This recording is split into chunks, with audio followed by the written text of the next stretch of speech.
പറയേണ്ടി വരിക, ഒന്നാണ് നമ്മൾ എന്ന തലവാചകം നമുക്ക് എഴുതേണ്ടി വരിക, ഒന്നാണ് നമ്മൾ എന്ന തലവാചകത്തിൽ നമുക്ക് പരിപാടികൾ സംഘടിപ്പിക്കേണ്ടി വരിക എന്നതാണ് നമ്മൾ എത്തി നിൽക്കുന്ന ഇന്ത്യയുടെ നിലവിലുള്ള ഇന്ത്യൻ അവസ്ഥ എന്നതാണ് നമ്മെ സംബന്ധിച്ചിടത്തോളം ഏറെ പരിതാപകരം എന്ന് പറയാൻ ഈ സന്ദർഭം ഞാൻ ഉപയോഗപ്പെടുത്തുകയാണ്. കാരണം നമ്മൾ ഒന്നാണ് എന്ന് പറയേണ്ടതില്ലാത്ത വിധം ഒരുമിച്ച് നിന്നതുകൊണ്ടാണ് അസ്തമിക്കാത്ത സാമ്രാജ്യത്വത്തിന്റെ അധിപന്മാർക്ക് ഒരു രാജ്യത്തിൽ നിന്ന് കെട്ടുകെട്ടേണ്ടി വന്നത്. ഈ രാജ്യത്ത് ഒരുപാട് അധിനിവേശ ശക്തികളെ നമുക്ക് ചെറുത്ത് തോൽപ്പിക്കാൻ സാധിച്ചത് ഡിവൈൻ ടേൺ റൂൾ എന്ന് പറയുന്ന ഈ രാജ്യത്തിന്റെ ബഹുസ്വരതയെ, വ്യത്യസ്തമായ വൈവിധ്യത്തെ, ഈ രാജ്യത്തെ വ്യത്യസ്തമായ മതസമൂഹങ്ങളെ ഭിന്നിപ്പിച്ചുകൊണ്ട് അധികാരം നിലനിർത്തുക എന്ന കുതന്ത്രത്തെ നമ്മൾ ഒറ്റക്കെട്ടായി പരാജയപ്പെടുത്തിയത്. പക്ഷെ വീണ്ടും നാം തിരിഞ്ഞു നടക്കുന്നു എന്നുള്ളതാണ്. നമ്മെ സംബന്ധിച്ചിടത്തോളം നേരത്തെ കൽപ്പറ്റ മാഷ് വളരെ ഗംഭീരമായിട്ട് അത് അവതരിപ്പിച്ചു. നമ്മൾ നേരത്തെ നിന്ന് ഞങ്ങളായിത്തീരുന്നു എന്നുള്ളതാണ്. നമ്മളായിരുന്നു നമ്മളിന്ന് ഞങ്ങളായിത്തീരാൻ മത്സരിച്ചുകൊണ്ടിരിക്കുന്നു എന്നുള്ളതാണ്.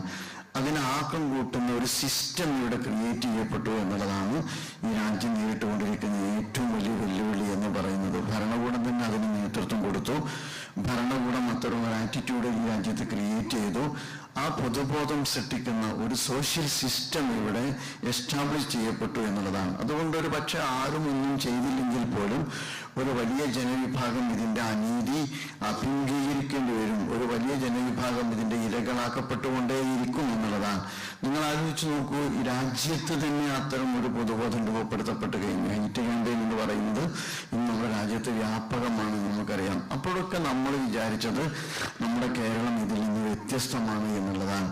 നമ്മുടെ കേരളം ഇതിൽ നിന്ന് ഏറെ പ്രബുദ്ധമാണ് എന്നുള്ളതാണ്. കേരളത്തെക്കുറിച്ച് നമ്മൾ അഭിമാനിക്കാറുണ്ടായിരുന്ന ഒരു കാര്യം, കേരളത്തിൽ നിൽക്കുന്ന ഒരു ഇടത് പൊതുബോധമാണ്. കേരളം വലതുപക്ഷത്തല്ല, കേരളം ഇടതുപക്ഷത്താണ്. കേരളത്തിൽ നിലനിൽക്കുന്ന ഇടത് പൊതുബോധം എന്ന് പറയുന്നത് നമുക്ക് ധൈര്യം നൽകുന്നതും ആത്മവിശ്വാസം നൽകുന്നതുമാണ്. പക്ഷെ ഞാൻ മനസ്സിലാക്കുന്നത് കേരളവും മാറി എന്നുള്ളതാണ്.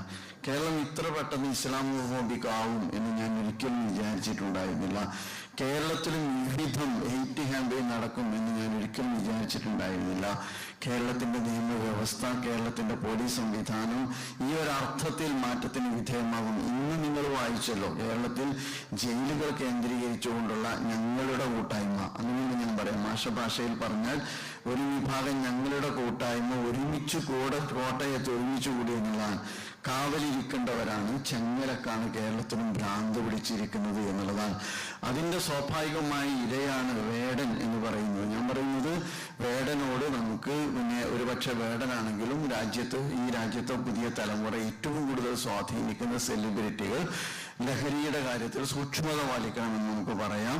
അതിൽ മെറിറ്റിൽ കേസുകളാവാം, അത്തരം നടപടികളാവാം. പക്ഷെ വേടനോടെന്തേ ഇത്തരം വേട്ട, ആ അർത്ഥത്തിലുള്ള അസ്വാഭാവികമായ വേട്ട എന്ന് ചോദിക്കുമ്പോഴാണ് ഈ സിസ്റ്റം തന്നെ മാറി എന്ന് നമുക്ക് മനസ്സിലാക്കാൻ കഴിയും. ഇന്നാരും ഒന്നും ചെയ്യേണ്ടതില്ല, സിസ്റ്റത്തിന്റെ സ്വാഭാവികമായ ഇരകൾ ഇവിടെ സൃഷ്ടിക്കപ്പെട്ടുകൊണ്ടേയിരിക്കും എന്നുള്ളതാണ്. നിങ്ങൾ ആലോചിച്ച് നമുക്ക്, വേടന്റെ കയ്യിൽ അല്ലെങ്കിൽ വേടന്റെ കഴുത്തിൽ കിടക്കുന്ന പുലിനഖം എന്ന് പറയുന്നത് മഹാനടന്റെ വീട്ടിലിരിക്കുന്ന ആനക്കൊമ്പിനേക്കാൾ വലുതാവുകയും മഹാനടന്റെ ആനക്കൊമ്പ് എന്ന് പറയുന്നത് വേടന്റെ കഴുത്തിൽ കിടക്കുന്ന പുലിനഖത്തേക്കാൾ ചെറുതാവുകയും ചെയ്യുന്നത് കേരളത്തിൽ എത്ര പെട്ടെന്നാണ് എന്ന് നിങ്ങൾ മനസ്സിലാക്കേണ്ടതുണ്ട്. അതോടൊപ്പം തന്നെ വേടന്റെ കഴുത്തിൽ കിടക്കുന്ന പുലിനഖം എന്ന് പറയുന്നത് പുലിയോളം ഭീകരമാവുകയും അതേസമയം മഹാനടനും അതുപോലെ തന്നെ സംഘപരിവാർ MP-യുമായി കിടക്കുന്ന ഒരു മഹാവ്യക്തിത്വത്തിന്റെ കഴുത്തിൽ കിടക്കുന്ന പുലിനഖം എന്ന് പറയുന്നത് സൗന്ദര്യവും അലങ്കാരവുമായി തീരുന്ന വിവേചനം എത്ര പെട്ടെന്നാണ് കേരളത്തിൽ സംഭവിക്കുന്നത് എന്ന് നമ്മൾ ആലോചിക്കേണ്ടത്. ഇവിടെയാണ് നമ്മൾ മനസ്സിലാക്കേണ്ടത് അഷ്റഫ് കൊല്ലപ്പെടുമ്പോഴും സൈലൻസ് കീപ്പ് ചെയ്യപ്പെടുന്നത്. ഒരുപക്ഷെ കേരളത്തിൽ ആദ്യമായിട്ടാണ് ഒരാൾക്കൂട്ട കൊലപാതകം നടക്കുന്നത് എന്ന് നിങ്ങൾ മനസ്സിലാക്കണം. ഇതല്ലായിരുന്നു എൻ്റെ കേരളം.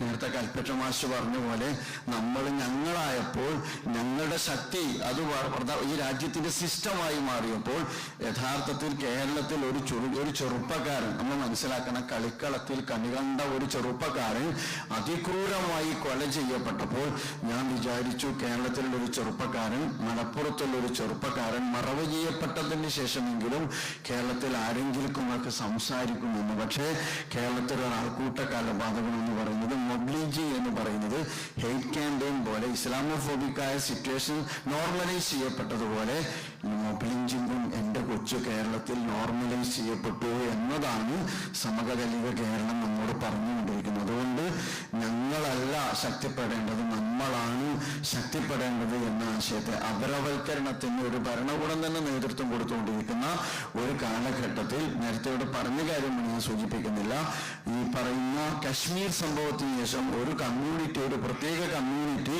അവരുടെ സർട്ടിഫിക്കറ്റ് കൊണ്ടോ അവരുടെ വിധേയത്വം കൊണ്ടോ പോലും അവർക്ക് ഈ രാജ്യത്ത് നിൽക്കപ്പൊറുതിയില്ലാതാകുന്ന ഒരു സാഹചര്യം രൂപപ്പെട്ടുകൊണ്ടിരിക്കുന്ന ഒരു സാഹചര്യത്തിൽ ഞാൻ പറയുന്നത് ഒരു വിഭാഗത്തിനും സ്വസ്ഥമാകാൻ കഴിയില്ല.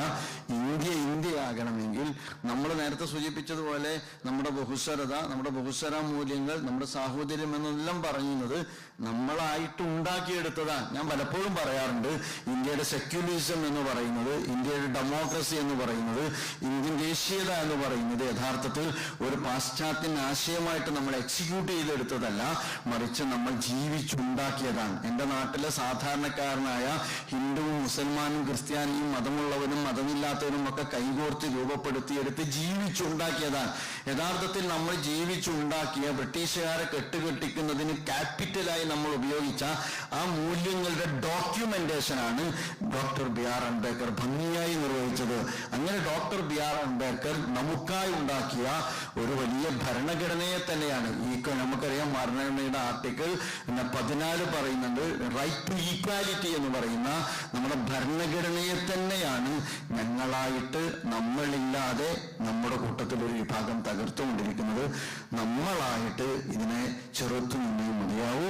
ആ ചെറുത്തുനിൽപ്പിന്റെ പാതയിലെ ഒരു വലിയ ഇനീഷ്യേറ്റീവായി, ചുവടുവെപ്പായി ഇത് മാറട്ടെ എന്ന് ആശംസിച്ചുകൊണ്ട്, നാഥൻ നമ്മെ അനുഗ്രഹിക്കട്ടെ എന്ന് പ്രാർത്ഥിച്ചുകൊണ്ട് ഞാൻ നിർത്തുന്നു. നന്ദി, നമസ്കാരം.